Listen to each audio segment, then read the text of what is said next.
किसी पर व्यक्तिगत आरोप नहीं लगाना चाहता। अगर आपके होते, हमारे होते वो लोग, तो वो लोग ये नहीं कहते कि आप ये झंडा छोड़ दो, ये कार्यकारिणी भंग कर दो, ये पार्टी ज्वाइन कर लो, हमारे साथ आ जाओ, हम आपकी जमानत करवा देंगे। इस प्रकार के नेताओं को मर जाना चाहिए ढकनी में नाक डुबोकर कि आज जब आप मुसीबत में हो वो सौदा कर रहे हैं आपके साथ। हमें इन बातों को, और ये तब हो रहा है जब 5-4 महीने बाद में चुनाव है। सोचो अगर 5-4 महीने बाद में चुनाव नहीं होता तो आपके साथ कितनी बड़ी दमनकारी नीतियां अपनाई जा सकती थी, फैसले लिए जा सकते थे, आप सोच नहीं सकते।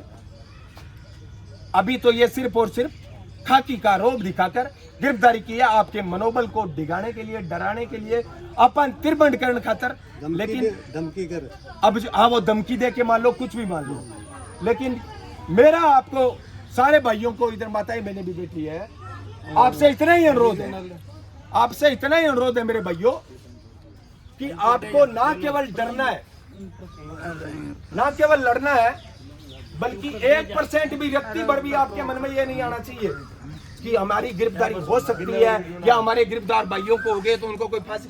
क्या होता है आंदोलन में, ये गिरफ्तारियां वगैरह ये होती रहती है।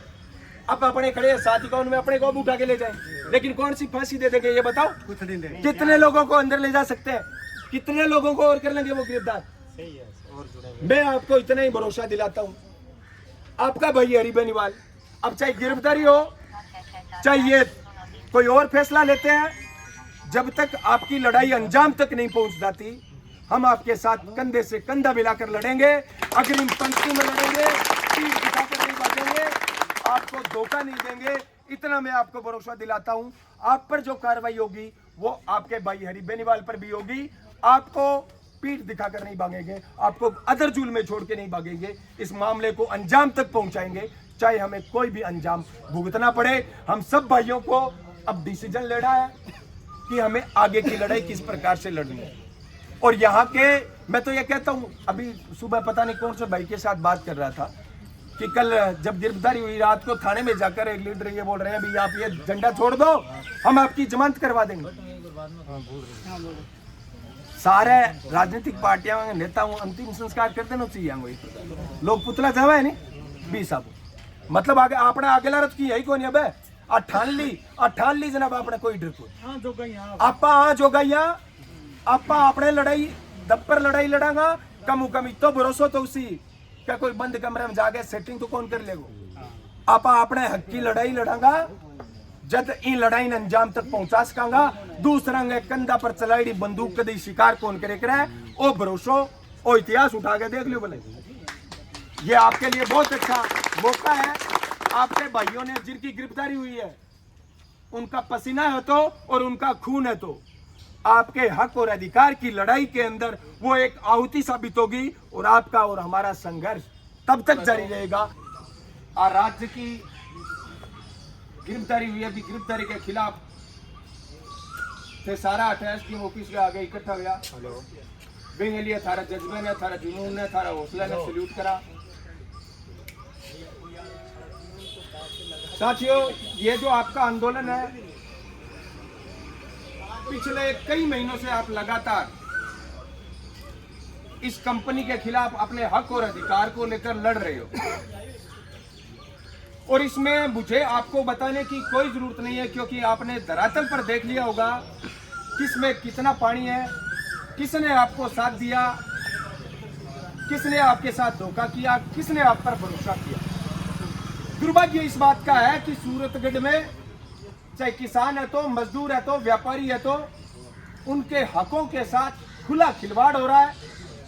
प्रशासन और नौकरशाही ने यहाँ के मरे हुए जनप्रतिनिधियों को देखकर जिस प्रकार से कल शाम को आप पर दमनकारी ये निर्णय लिया है, भाइयों की 30 से 35 भाइयों की जो गिरफ्तारी हुई है, वो मैं ये कहता हूं सीधा सीधा लोकतंत्र पर प्रहार है, आपके हकों पर प्रहार है, आपके हौसलों पर प्रहार है।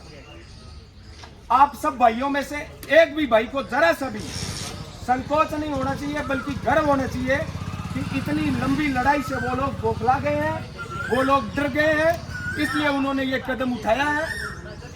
आपके जो भी साथी 30-32 साथी थाने में है ना, अलग अलग थानों में, मैं ये कहता हूं कि वो अपने हक और अधिकार के लिए आज वहां पर बैठे हैं।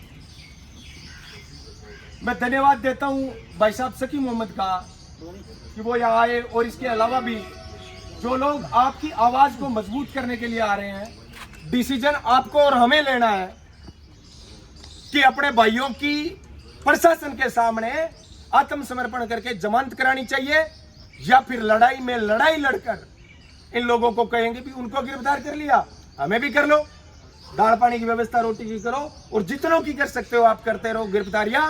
लोग और आते जाएंगे, आपके थाने हैं वो कम पड़ जाएंगे, लेकिन लोगों का हौसला नहीं डिगेगा।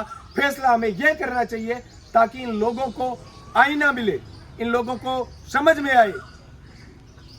इन लोगों ने नौकरशाही की आड़ में यह सोच लिया नेता इनके साथ कोई है नहीं, ये ना घर के है ना घाट के, इनके साथ हम दमनकारी नीतियों से डरा देंगे, इनको घर भेज देंगे। ये प्रशासन ने सोच रखा है।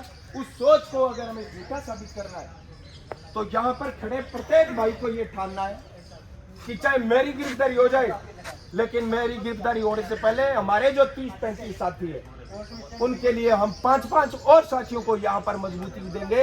अब धरना कहाँ पर स्टार्ट करना है, इस लड़ाई को कहाँ से शुरू करना है, वो अपने सब भाई यहाँ पर अभी विचार करेंगे, मंत्रणा करेंगे। भाई सकी मोहम्मद है तो और कोई और है तो अपने 4 आदमी बैठ के ये डिसीजन लेंगे कि इन लोगों के खिलाफ लड़ाई एसडीएम ऑफिस से करनी चाहिए, डिप्टी ऑफिस से करनी चाहिए, या श्री समेट वहीं से कारखाने से करनी चाहिए। भाई आपने कोई कानून व्यवस्था हाथ में थोड़ी ली थी। कितना बड़ा दुर्भाग्य है कि आप आज धरना देने के लिए अपने हक और अधिकार के लिए जगह नहीं मिल रही है। कितना बड़ा दुर्भाग्य है ये। आपने कोई मार्ग बंद किया था? नहीं। आपने कोई सड़क बंद की थी? नहीं। आपने कोई उत्पात मचाया था? नहीं। तो कैसे, क्या अधिकार है उपखंड अधिकारी के पास कि 30 से 35 वहां पर मजदूरों को वो गिरफ्तार कर सकते हैं? ये ताना सही है।